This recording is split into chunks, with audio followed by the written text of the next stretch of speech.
What can happen if you treat the wrong person badly?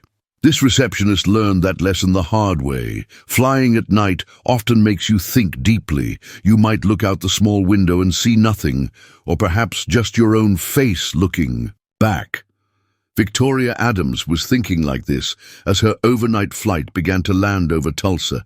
She felt tired, but it wasn't the kind of tired that sleep fixes. It was the tiredness from always being in charge, making big decisions, and knowing everyone was watching her.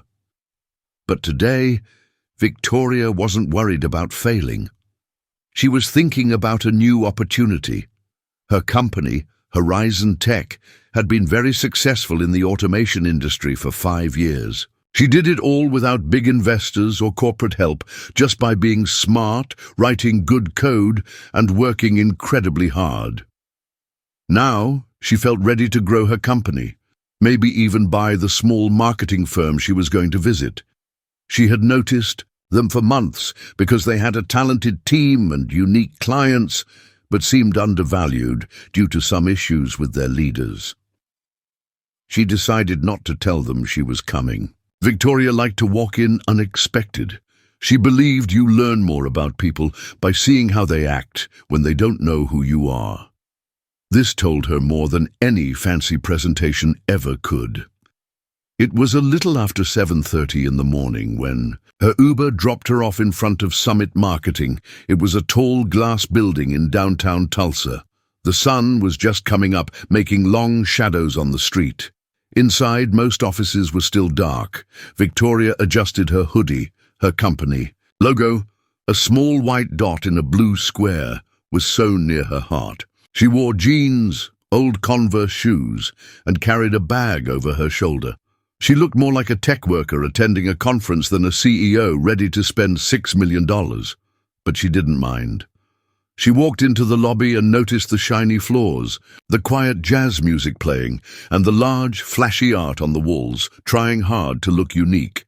But the receptionist behind the desk caught her eye the most. She looked to be in her mid-20s, had a ponytail and long nails, and was busy looking at her phone, ignoring everything else. Victoria walked up to the desk and waited quietly. The receptionist didn't look up or react at all. "Good morning," Victoria said in a calm, steady voice. "I'm here to see—" "Deliveries should go around to the back entrance," the woman interrupted, still not looking up. Victoria paused. "Excuse me?" "Go around back for deliveries. And you're early," she added, her eyes still glued to her phone. "We don't allow walk-ins." Victoria kept her voice calm. "I'm not here looking for a job. I actually have a meeting scheduled." Finally, the receptionist glanced up for a moment. She quickly looked Victoria over. The hoodie, the sneakers, the fact she was a black woman. Then she smirked, almost laughing out loud. "Oh, right, a meeting." Victoria didn't show any anger or sarcasm, just stayed silent. Her silence seemed to make the receptionist uneasy, maybe feeling she went too far. The receptionist waved her hand dismissively. "Listen, I don't know who you think you're meeting, but you can't just be here. You need to leave now." Victoria stood still for another moment. She could have easily said her name, shown her business card, or made a clever remark. But she didn't. Instead, she simply turned around and walked right back out the front door. This small interaction, which felt like nothing to the receptionist, was about to start a huge problem for the company. The receptionist, whose name was Chloe, put her earbuds back in and immediately started scrolling through TikTok again. She figured Victoria was just another person with a big ego, maybe trying to sell something handmade or pitch a bad idea. She thought people like that tried to sneak in all the time. Chloe told herself she wasn't being rude. She was just doing her job. Meanwhile, Victoria stood outside on the sidewalk. Cars drove by, and the wind blew her hoodie slightly. She checked her phone just to see the time, 7:42 a.m. It was still quite early. She didn't feel angry, just a bit disappointed. Mostly, It reminded her of advice her grandfather gave her years ago when she was selling homemade bookmarks in her hometown. You can tell everything about a business by how they treat people who seem unimportant. She put her phone away and opened her Uber app. She knew she had other choices. Back inside Summit Marketing, up on the 14th floor, the employees were starting to arrive. Mark Chen, the company's founder and head planner, got off the elevator drinking a smoothie. He was talking to his assistant, Sarah, about some client work. "Did Victoria Adams confirm her arrival?" he asked, fixing his shirt cuffs. "She mentioned she'd arrive sometime this morning," Sarah answered, "but she didn't give an exact time." "Okay, great. Tell me as soon as she gets here. This meeting could seriously change our future." He wasn't exaggerating. Summit Marketing's business had been declining for a year and a half. Clients were becoming distant, and the team wasn't working well together. Too many strong personalities and not enough clear direction. Victoria's potential investment could bring stability, money, and the great reputation Horizon Tech had in the industry. Mark walked into the conference room feeling confident. He knew this meeting was critical. He also knew Victoria had a reputation for being unpredictable but fair. They just needed to convince her they were a good investment. By 8:15 a.m., all the managers were there. Presentations were ready, and coffee was served. Mark was mentally practicing his opening speech when Sarah peeked into the room. "She hasn't arrived yet." Mark looked surprised. "What, isn't she downstairs?" "Nobody with her name has checked in at the front desk. I just called Chloe down there." "Call her again." Sarah called twice more, but still no sign of Victoria. At 8:34 a.m., Mark went down to the lobby himself. He saw Chloe chewing gum and looking at her phone, just like always. "Did a woman come in earlier today?" he asked. "A black woman, maybe in her mid-30s, wearing a hoodie with a small white logo, carrying a bag." Chloe squinted, thinking. "Yeah, I think so. I told her deliveries go around back. She didn't mention any meeting." Mark felt a cold dread. "Wait, did she tell you her name?" "No, she didn't," Chloe replied with a shrug.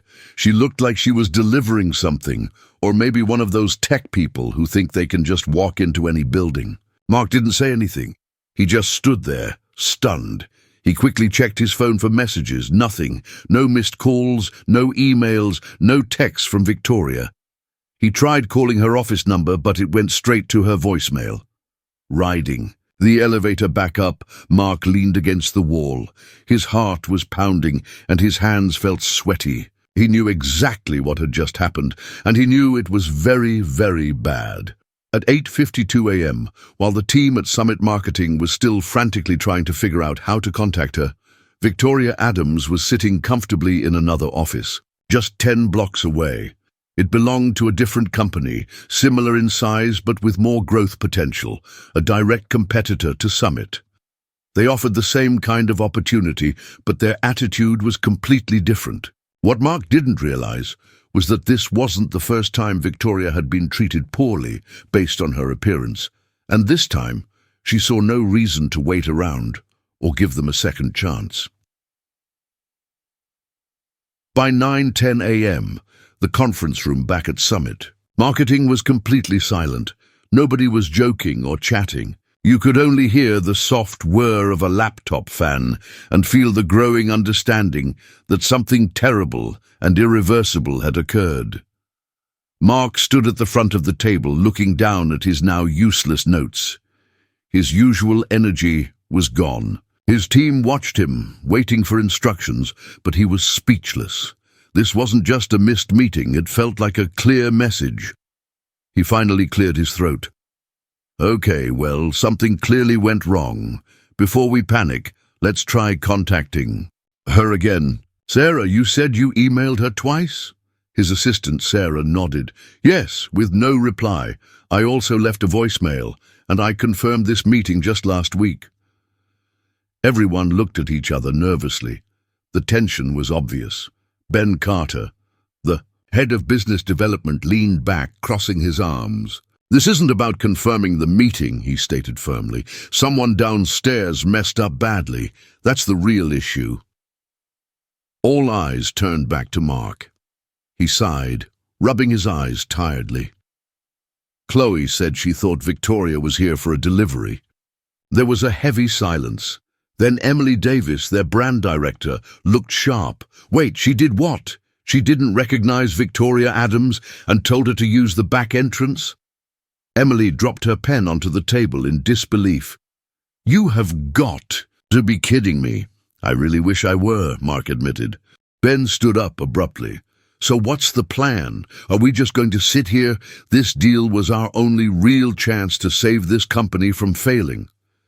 "Let's just take a breath," Mark began, but Ben interrupted him.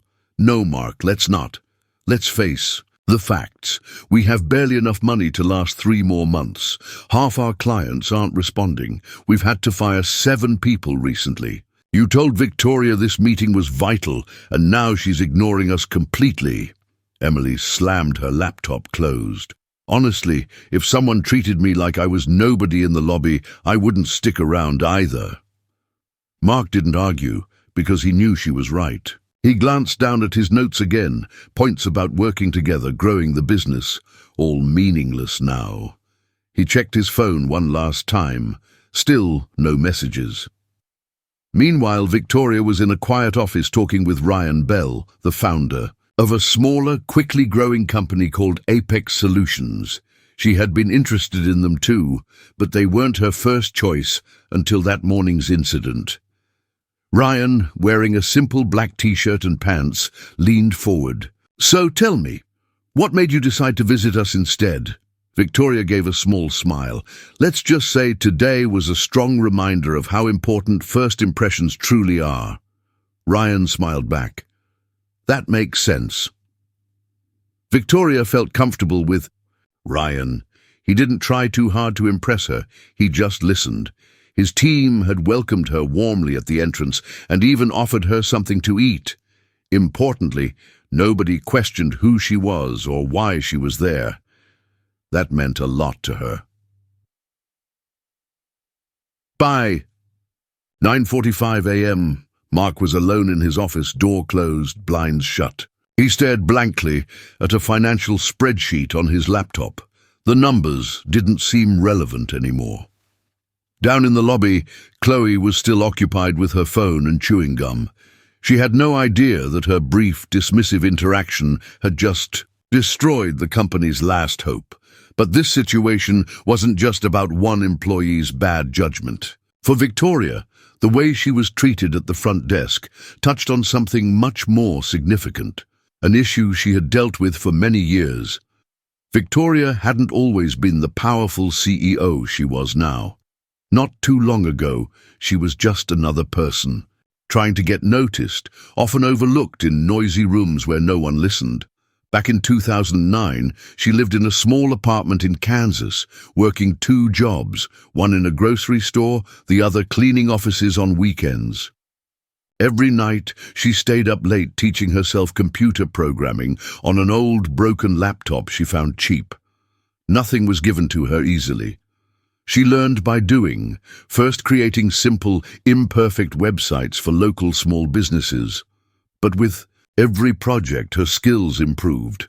She started finding freelance work online and spent her nights reading about startups, absorbing all the information she could. Some might call it an obsession, but for her, it was about survival. Her first big opportunity came in 2013 when she was hired as a beginner developer in Wichita. The salary was $38,000 a year, and she felt like she had finally succeeded. But even then, she realized that people like her, a young black woman without a fancy college degree, had to work much harder just to be taken seriously. Often during client meetings, people would assume she was an assistant or an intern. Sometimes they ignored her completely. Even when she introduced herself, people would often look right past her. Victoria didn't complain, though. She observed, learned, and kept track. Every time someone dismissed her, disrespected her, or underestimated her, she noted it down on her phone. It wasn't to hold on to anger, but to remind herself of the kind of leader she did not want to be if she ever got the chance to be in charge. In 2016, she started Horizon Tech from a shared office space in New Mexico. She had no funding or mentors, just a solid idea: create automation software that small businesses could actually use and afford. At first, most people didn't believe in her, but soon they had to. Within 3 years, over 12,000 companies were using her software. Her success grew quietly, based on real results, not hype. She never forgot the feeling of being invisible. That's why the incident at the summit marketing lobby didn't shock her. Victoria wasn't angry that someone made a mistake. She was disappointed, because the mistake came from someone who should have been more aware, someone who reminded her of herself 10 years ago, someone who had a chance to truly see her but chose not to. Deep down, the real pain wasn't just the disrespect, it was seeing the same unfair pattern repeat itself. She had walked into Summit Marketing ready to offer them a lifeline, but they met her with complete indifference. She didn't need their pity or even their deal. However, she strongly believed in supporting people and companies that treated others well, especially when they didn't know someone important was watching. This belief led her straight to Ryan Bell's office that morning. And Ryan was different.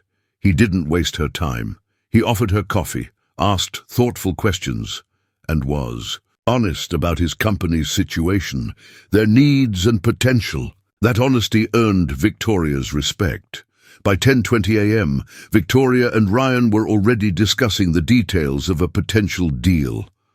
At the same time, back at Summit Marketing, Mark was busy trying to craft an explanation for his board of directors. He wasn't trying to win Victoria back anymore.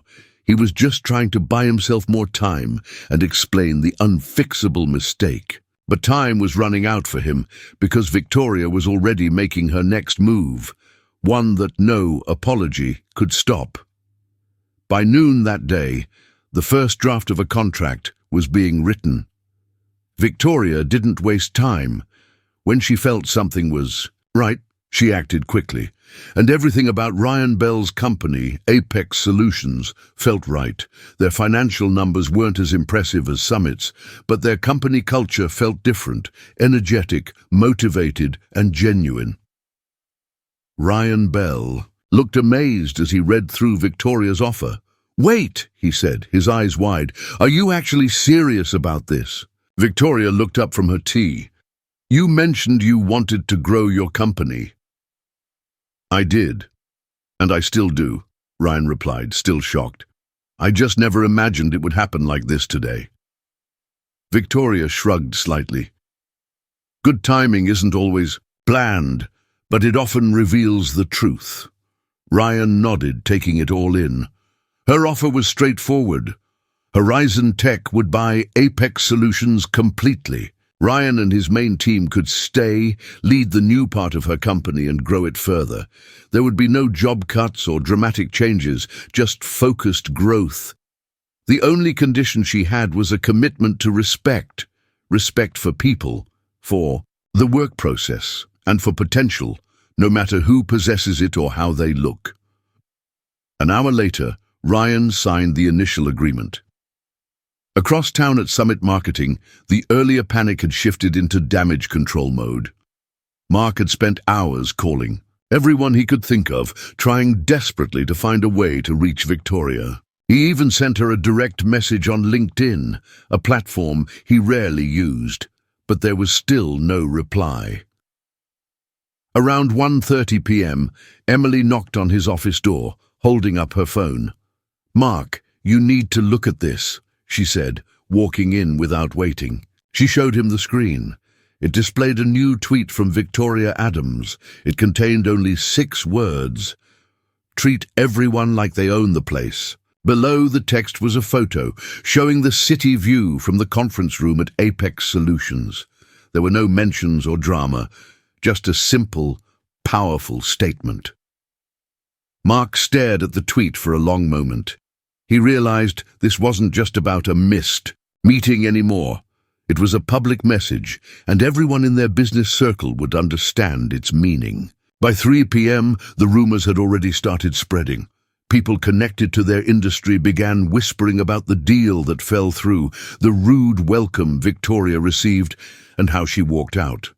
Clients started texting Emily, asking what was happening. Inside Summit, the team understood the situation was dire. Ben had already sent his resume out to 3 other companies. As for Chloe, the receptionist, she didn't grasp her role in the disaster until Emily took her aside for a private chat.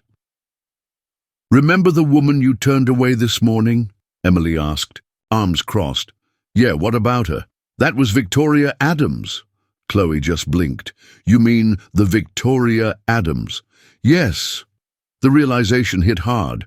Chloe's face went white. She tried to find words, but nothing came out. An apology or excuse wouldn't help now. At first, she tried to brush it off, saying it wasn't personal and she didn't know who Victoria was, but Emily cut her off. "It's your job to know.